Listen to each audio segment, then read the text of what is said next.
It's easy to forget London was only like 22 years away from the war. So you've got this Britain that we recognise through black and white photographs and black and white news footage. And then you've got this kind of new era, which is in multicolour. And the Beatles were at the front of that, pioneering.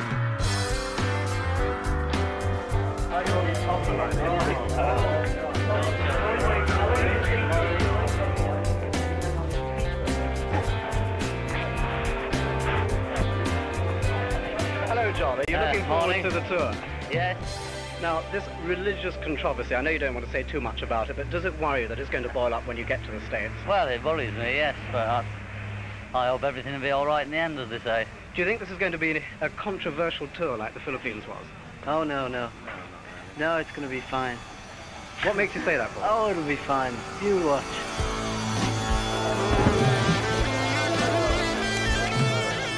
The Klan are going to demonstrate with different ways to stop this performance.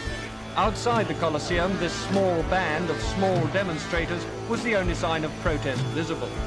You have to remember the Beatles were the biggest thing in the world. The Beatles were as big as putting together the presidents or heads of state of 7 major countries in one room. How you feeling, all right? Now you can say hello, can't you? Hello.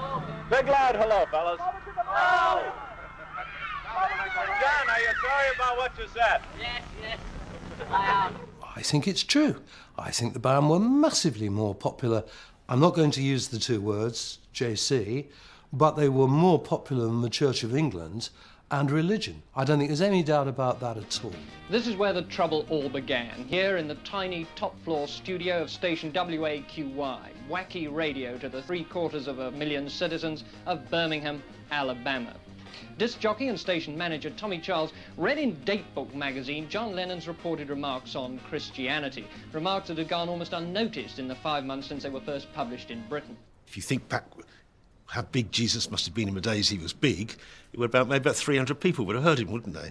You know, so in any terms it was big history. And even if you thought of it in terms of today, what he means to society in general terms, certainly in Europe, the Beatles would have been bigger. But, you know, America in those days was Jesus-obsessed, not really Beatles-obsessed. Concerning the purpose of this rally, I thank God Jesus Christ is popular with me because he saved me 31 years ago. And everybody here tonight, he's popular with you. Say amen, huh? They weren't qualified to even talk about what the price of milk was, let alone what the state of the world was. They were like sponges. They absorbed so much feeling, so much emotion, in a way that, you know, they used to think they were aging at twice the normal rate. I do know that Brian was really worried about the whole thing before they left for the States. But it was such an innocent thing for John to do because they were bigger. You know, more people wanted the Beatles than they wanted to go to church. Brian, are you worried in any way what might happen to the Beatles when they arrive this time? Yes, I am concerned. On what account? Security. What do you propose to try and do to protect them? There's very little that you can do, because they've always enjoyed, in this country, maximum security, and the tours have always been exceptionally well arranged, and one just hopes for the best. They were burning records in Memphis, and then the guys went on stage and thought they might get shot, and all these things. You sort of think there's something really weird going on here that we don't quite get. Most of the criticism has come from the Southern Bible Belt, and we're wondering whether you're going to change the itinerary of the Beatles to avoid areas where radio stations are now burning their records and their pictures. This is highly unlikely.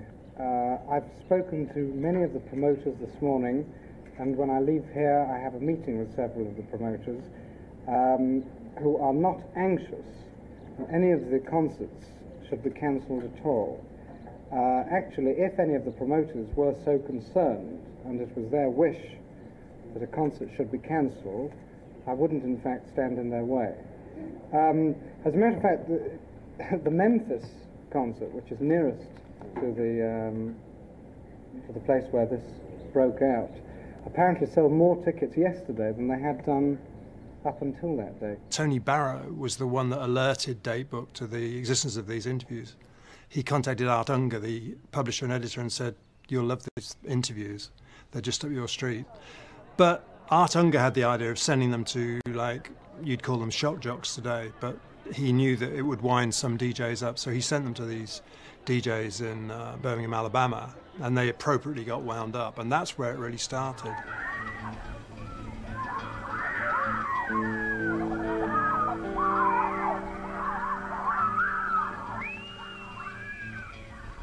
Have you seen it? I've seen a similar version to what you're talking about in a paper.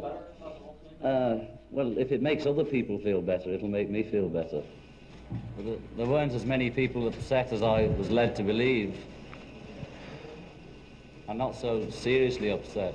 Brian Epstein was going to cancel the tour, but they decided to go ahead if John apologised, and he did rather reluctantly, and it was like a second-hand apology. Well, originally I was pointed out that fact in reference to England, that we meant more to kids than Jesus did, or religion at that time. I wasn't knocking it or putting it down, I was just saying it as a fact. And it is true, especially more for England than here. You know, I'm not saying that we're better or greater, or comparing us with Jesus Christ as a person, or God as a thing, or whatever it is. You know, I just said what I said, and it was wrong, or was taken wrong. And George said, I don't care. They'll only buy more records to replace the ones they burn. So. What do you feel about this business of the group speaking their mind and saying what they think? Do you think it's possible to do that when you're in their position? Absolutely. I've never suggested that they should do otherwise.